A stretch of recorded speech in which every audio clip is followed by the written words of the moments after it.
O que o educador precisa saber sobre o autismo?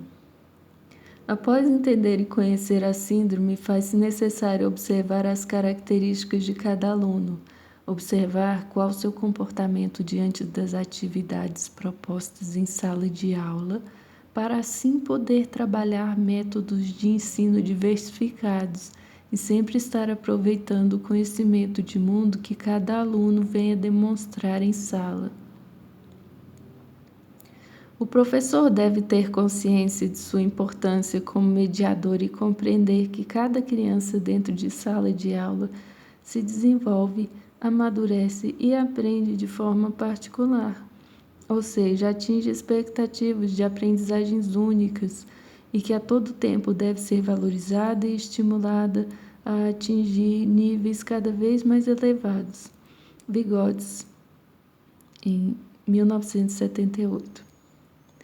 Uma criança aprende de forma natural, espontânea, por meio de brincadeiras que envolvam pais, colegas e professores no ambiente escolar, onde possam adquirir habilidades e criarem vínculos de amizade. Já para as crianças autistas não ocorre da mesma forma. Para elas, há uma relação diferente entre o sentido e o cérebro. As informações obtidas não são transformadas totalmente em conhecimentos. O professor tem que estar ciente das diferenças de cada aluno, que as crianças estarão ali para aprender e não apenas para ter uma socialização, mas que também são capazes de adquirir múltiplos conhecimentos. Para um autista, é necessário que seja explicada a função dos objetos, devido a terem dificuldades de compreendê-los. Não é sempre que uma criança vê uma bola e de imediato quer chutá-la, sendo que é possível criar estereotipias e formas incomuns de manuseio. O portador de autismo tem uma atração relevante por objetos que balançam e rodam. Maria Montessori diz que a criança cria a própria carne mental usando as coisas que estão no seu ambiente. Ela chama a mente da criança de mente absorvente. Os autistas têm a visão, o tato sensíveis, às vezes não suportam locais com barulhos e acabam se assustando, mas na maioria das vezes são atraídos por algum ruído. Fica preso a algo presente no ambiente. Devido a isso, é necessário que fale baixo e seja mantido sempre num ambiente tranquilo. Porém, sempre há algo que fica de fora do nosso controle. Sendo assim, cabe ao professor tranquilizar seu aluno, distraindo sua atenção para outras atividades, podendo ser atividades pedagógicas. Ferrari, em 2007, observa que o autista viveria em um mundo feito de experiências globais, fracionadas, sem coesão interna, construindo a possibilidade de existência de uma deficiência no âmbito de alguns processos. Gardner, em 2000, observava que, de modo geral, as crianças aprendem os valores e as habilidades de sua cultura, observando os adultos e imitando-os. Mas no caso do autista, não ocorre de maneira imediata. Deste modo, é importante haver objetos que levam a esse fim, atividades que ocupam todo o ambiente. Correr, pular, jogar futebol. É de mera importância que o autista participe com outras crianças de brincadeiras. A criança típica aprende as coisas com mais facilidade, por exemplo, aprende rápido o que é um objeto, para que serve e como utilizá-lo. Porém, a criança autista tem dificuldade de reconhecer um objeto e a sua utilidade. Devido a isso, passam a ter defeitos na linguagem. Para o autista, nada é simples de compreender, tudo precisa de objetivo e função. No ambiente escolar, a atuação de profissionais capacitados é fundamental, pois, em muitos casos de autismo, foi percebido nesse ambiente.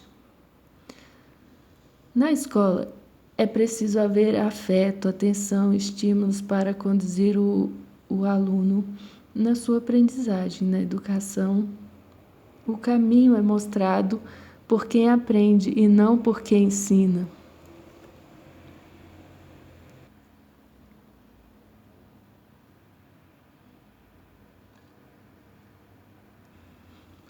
O docente atua como mediador no desenvolvimento da criança. Ele proporciona atividades que as estimulem a conhecer e a desenvolver novas habilidades, atuando dessa forma na zona de desenvolvimento proximal. Neste período, a criança se encontra com as novidades de seu meio social e passa por um processo de interação com o meio e amigos de várias faixas etárias, diz Vygotsky, em 1978.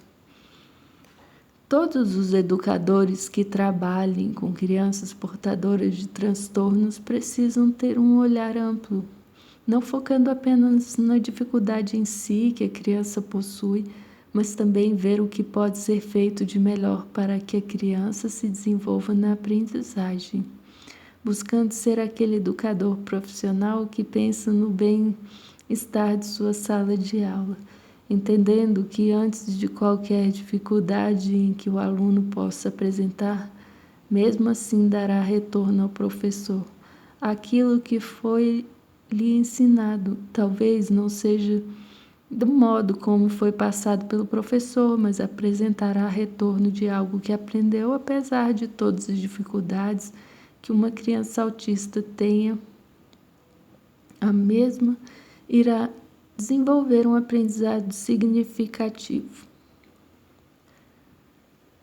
Hoje, o professor deve estar atento aos diferentes modos de aprender, para assim estruturar suas formas de ensinar. Em um contexto que a diversidade prevalece, querer que todos aprendam no mesmo tempo e do mesmo modo é negar as diferenças e as peculiaridades de cada sujeito.